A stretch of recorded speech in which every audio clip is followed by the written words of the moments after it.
Chaque jour, Tin Jiaohua, 59 ans, vient laver les vêtements dans la rivière Yalu, de l'autre côté de la RPDC. Elle et sa famille vivent juste derrière la rivière dans le village de Hekou, qui se situe à 1 heure de route de la ville frontalière de Dandong, dans la province chinoise du Liaoning, dans le nord-est du pays.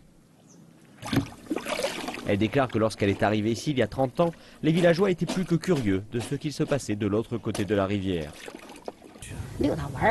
En particulier en période hivernale, quand l'eau de la rivière est gelée, certains traversaient la frontière pour voir la RBDC. Ils ont été arrêtés immédiatement et même détenus pendant 2 semaines avant d'être renvoyés à Dandong. Leurs proches ont dû payer une amende de plusieurs centaines de yuans pour les faire revenir.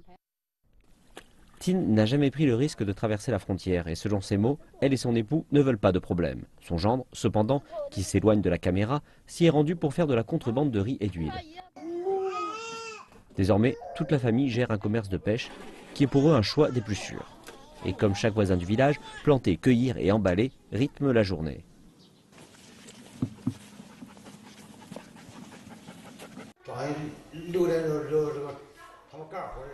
Nous faisons cela depuis 30 ans. De la fin août à la mi-septembre, c'est la saison des pêches.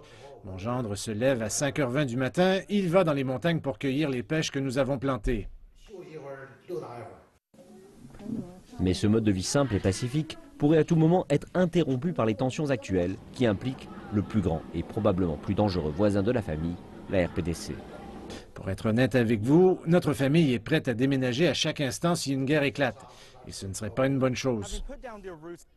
Après avoir pris pied à proximité de la rivière Yalu, tout changement sur la péninsule coréenne est cause de grande inquiétude dans cette famille. Ils déclarent ne pas vouloir qu'une guerre éclate et désirent juste vivre en paix.